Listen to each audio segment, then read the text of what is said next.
Oh guys, bersama gue Bang Bukwip. Jadi mari saja kita lanjut ke animenya dan kita lihat keseruan serta keunikan apa lagi yang terjadi di anime ini. Jadi langsung saja cus. Sosuke memastikan sekali lagi saat itu apakah Sarah masih mau sekolah.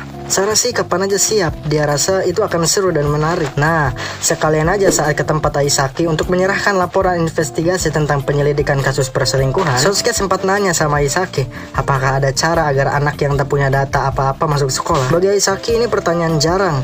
Namun misal anak itu masih bayi, pemerintah melalui camat akan urus kakaknya. Misal anaknya udah gede, dia harus ke capil, apalagi buka warga negaraan. Pasti ditanya banyak soal latar belakang. Sosuke bilang, misal anaknya udah 13 tahunan, Aisaki jawab, buset, apa yang terjadi di umur segitu?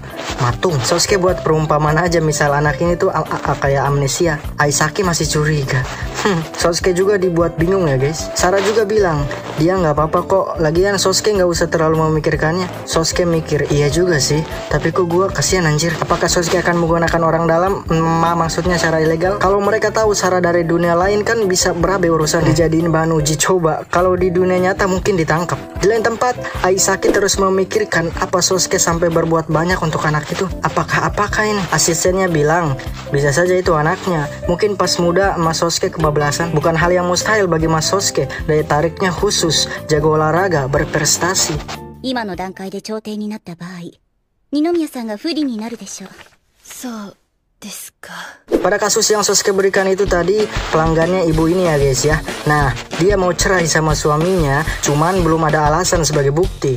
Entahlah orang Jepang kalau mau cerai kenapa harus begini. Aisaki pun mengenalkan detektif handal untuk kasus ini, yang itu adalah Haruka ya guys. Intinya Haruka melakukan cara mainstream yang menimbulkan kesalahpahaman. Tapi tenang guys, gak usah bete, gak usah benci, itu ada timbal baliknya. Jadi gua rasa kalian sudah paham. Nah, dalam 10 hari Haruka berhasil membuat laporan. Wow, padahal kata Haruka itu baru pemanasan untuk buat hubungan orang hancur. Aisaki penasaran, cara dekat dengan cowok secepat itu bagaimana Haruka? Haruka menjawab, rahasia pabrik A. 先輩が私を好きになってくれたら何でもしてあげるのにな。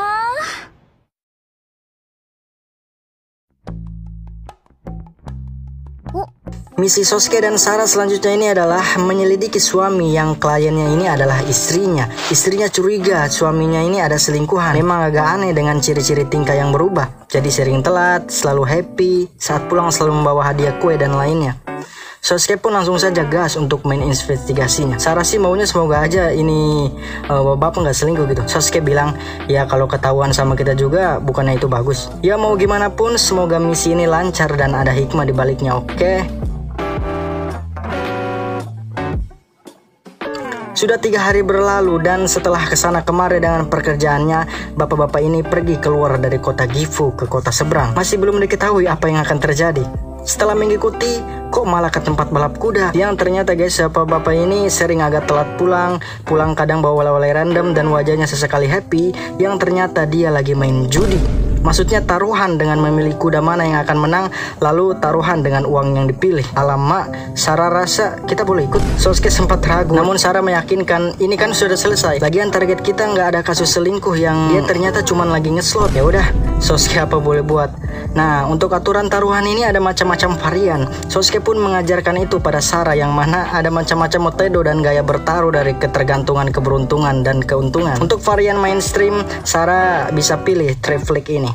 Antara 3 kuda mana yang menurut Sarah menang. Antara 3 itu juga menjadikan menang akan gampang dan di lain sisi susah. Tergantung mainnya dan tergantung keberuntungan. Mirip slot ya guys. Cuman untuk lebih lanjut gue stop aja di sini. Sosuke rasa ajaran sesatnya dimengerti Sarah. Baru awal permainan, Sarah dengan instingnya mampu menang di awal gelar pemulanya. Prediksinya perfect. Sosuke juga merasa walau 20 ribuan misal ditaruhin kok ada seru-serunya gitu. Sarah pun di setiap permainan entah kenapa selalu menang dan sampai pada tahap puncak dia berhasil mengumpulkan uang hasil taruhan itu melebihi bayaran misi Sosuke hari ini. Gawat amat sih Sarah, hokinya enggak ketulungan. うちにもお子さんと同じくらいの子供がいるんですが、自分が現実の競馬にはまってしまいました。それでは私はこれで。はい。焼肉。なんだその歌。焼き。俺の子供になるか。Selanjutnya tepat pada kantor bos Sosuke yang merupakan babenya di agensi detektif, bukan untuk bergabung kembali. Sosuke ke tempat babenya meminta bantuan jelasnya gitu. Ini tentang Sarah dan bagaimana ini semua terjadi. Sosuke pun menceritakan bagaimana ibu Sarah saat bulan kemarin datang ke dia dan menyerahkan Sarah padanya yang merupakan ayahnya. Lalu menghilang kembali sebab dia mengalami penyakit langka. Karena ibu Sarah ini nggak ingin orang mengetahui ayah Sarah merupakan anak di bawah umur, akte kelahirannya nggak pernah dibikin. Makanya untuk hal ini dia meminta bantuan babenya. Walau ini karangan dari Sosuke, menurut gua pribadi ini cerita yang menyayat banget ya. Ibu Sarah muncul dengan anak mereka yang sudah besar. Ibunya tahu bahwa ia terkena penyakit langka yang umurnya nggak bakal lama lagi. Lalu karena tak ada sanak keluarga lagi, cara satu-satunya menyerahkan pada Sosuke yang merupakan ayah aslinya, lalu hilang kembali. Menyayat.